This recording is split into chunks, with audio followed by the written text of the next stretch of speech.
Tajik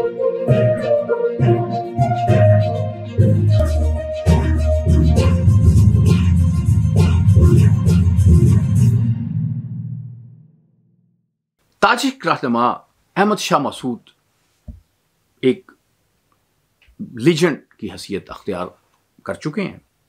ख़ास तौर पे गैर पश्तून इलाकों में वो एक बहुत बड़े हीरो के तौर पे देखे जाते हैं।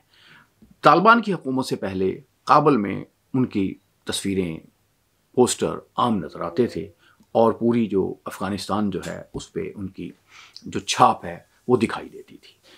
ज़ाहिर है कि तालिबान हुकूमत के बाद वहाँ पे अहमद शाह मसूद और उनके जो साथी हैं या ताजिक जो असरात हैं वो कम हो गए हैं और गुज़श्ता दौरे हुकूमत में जो तालिबान का था वो उसमें तो वो लड़ते रहे, जमाली इत्तेहाद में जो है वो तालिबान के साथ लड़ता रहा। इस दफ़ा तालिबान ने बड़े इफ़ेक्टिव तरीके से जो है वो वहाँ पे हुकूमत कायम कर ली, लेकिन ऐसा नहीं हुआ कि ताजिक जो हैं वो ख़त्म हो गए, उज़्बक ख़त्म हो गए।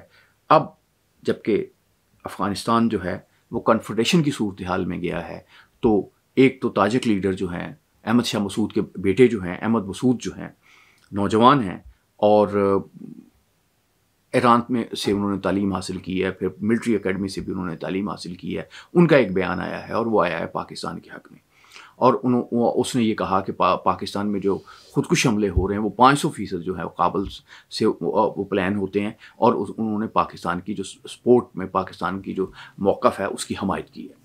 इसके अलावा एक और बयान चल रहा है, वो दोस्तम का, रशीद अहमद दोस्तम का चल रहा है, जो अफ़गान फ़ौजों के जब इनके आने के पहले जो सिपह सलार थे वो एक बात की जा रही है इस पे सोशल मीडिया पे कि उन्होंने अपने 25,000 जो जंगजू हैं उन्हें कहा कि आप तैयार रहें और किसी वक्त भी हमें जो है वो कार्रवाई करनी पड़ सकती है। बात यह है कि ये जंग किसी मसले का हल नहीं होता और ये मैं ख़बरें पढ़ रहा हूँ तो मैं एक बड़े दुख में से हूँ, क्योंकि ये जंग जो है ये आम मज़दूरों को, आम लोगों को, बच्चों को, औरतों को ये बड़े उनके लिए अज़ाब लेके आती है, ये तबाही लेके आती है। ये किसी मसले का हल नहीं होती। कोई ना कोई सूरत हाल अफ़गान गवर्नमेंट को ऐसी निकालनी चाहिए जिसमें ताजिक या दूसरे जो गैर पश्तून लोग हैं उनको भी एक नुमाइंदगी मिल सके, उनका भी एक मामला हो सके। इस सिलसिले में तालिबान हुकूमत ने बड़ी अच्छी पेशरफ्त भी की थी और उसमें अच्छी ख़बरें भी आई थी। लेकिन अब जैसे अहमद मसूद बोल रहे हैं, जैसे रशीद दोस्तम जो हैं वो चुप थे वो बोल रहे हैं, तो लगता है कि कुछ ना कुछ ऐसा होने जा रहा है जो बड़ा अचानक भी होगा और बड़ा यानी वो उसके जो पॉलिटिक्स है उसकी अफ़गानिस्तान की उसको तब्दील करने वाला होगा। पाकिस्तान जो है वो इसके बावजूद के बहुत से मौक़ों पे अफ़गानिस्तान जो है पाकिस्तान के ख़िलाफ़ उलझा भी है, लेकिन पाकिस्तान ने अमूमी तौर पे अफ़गानिस्तान की और ख़ास तौर पे पश्तून जो है या तालिबान हैं उनकी हमायत की है। तालिबान के मुतालिक तो सब लोगों ने यही कहा, बल्कि यहाँ तक वो हिलरी क्लिंटन ने तो यहाँ तक कह दिया कि जी आपने बैकयार्ड में सांप पाले हुए हैं, ये आपको काटेंगे। अब जब ये ऐसे हुआ तो वो ताने देती है पाकिस्तान को कि देखें मैंने आपको कहा था कि ये होगा, ये आपके साथ हो रहा है। मैं समझता हूँ कि इसमें बहुत से मामलात होते हैं, बहुत से फैक्टर्स होते हैं और चीज़ें जो हैं बहुत सी साजिशें होती हैं जो भाइयों को भाइयों के साथ लड़ा देती हैं और ये बड़ी एक अफसोसनाक बात होती है।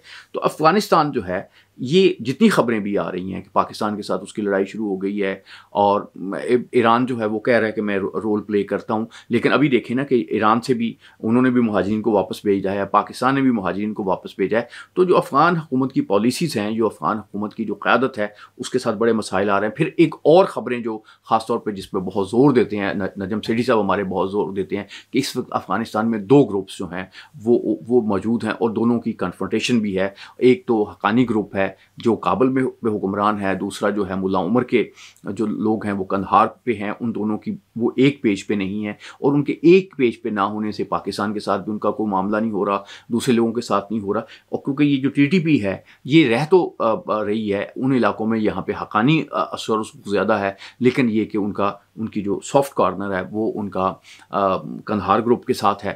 تو افغانستان اس وقت ایک یعنی آپ سمجھیں کہ عجیب و غریب ایک کیفیت کا شکار ہے. اب میں سمجھتا ہوں کہ اس پورے خطے کے رہنے والوں کے لیے ایک امن کی طرف راستہ نکالنا چاہیے. ہمیں لڑائی کی طرف نہیں جانا چاہیے.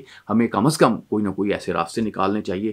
مذاکرات ہو رہے ہیں، ایران بڑا پریشان ہے، دوحہ والے بڑا زور لگا رہے ہیں کہ بھائی انہوں نے جنگ بندی بھی کروائی ہے، ترکی پریشان ہے. اور لیکن لگتا یہ ہے کہ اس میں کچھ دانشوروں کا خیال ہے، کچھ لوگوں کا خیال ہے کہ اس میں چین اور امریکہ جو ہے وہ ایک کردار ادا کرنے جا رہا ہے. یہ میں سمجھتا ہوں کہ اگر یہ بات ہو، چلو سیٹلمنٹ تو ہو جائے گی، کیونکہ ٹرمپ نے بھی کہا تھا کہ میں اس مسئلے کو حل کر دوں گا. لیکن یہ ہماری جو اس خطے کی جو قیادت ہے اس کی بہرحال ناکامی ہوگی کہ وہ اپنے یہ معاملات خود حل نہیں کر سکے. اس میں کوئی دوسرے لوگ جو ہیں اس میں ایک رول پلے کریں گے. لیکن بہرحال ہر صورت میں اس علاقے میں امن ہونا چاہیے. اور خون جو ہے مسلمانوں کا، وہ افغان ہوں وہ پاکستانی ہوں، وہ خون ہے. اور دونوں کے رشتے جو ہیں صدیوں پرانے رشتے ہیں، بھائیوں جیسے رشتے ہیں. اور یہ جس طرح سے معاملات جا رہے ہیں یہ بڑے افسوسناک ہیں. لیکن ہم امید کرتے ہیں کہ افغانستان جو ہے اس کی قیادت جو ہے وہ حالات کو سمجھے گی اور دانشمندانہ فیصلے کرے گی. اور پاکستانی قیادت جو ہے وہ ان کا اور افغان قیادت کا اسی طرح سے ایک پیش پہ آئیں گے جیسے وہ ماضی میں رہے ہیں. اور ماضی میں جیسے اعتماد رہا ہے وہ رہا ہے. اس سے اس خطے میں امن بھی آئے گا، ترقی بھی آئے گی، سلامتی بھی آئے گی.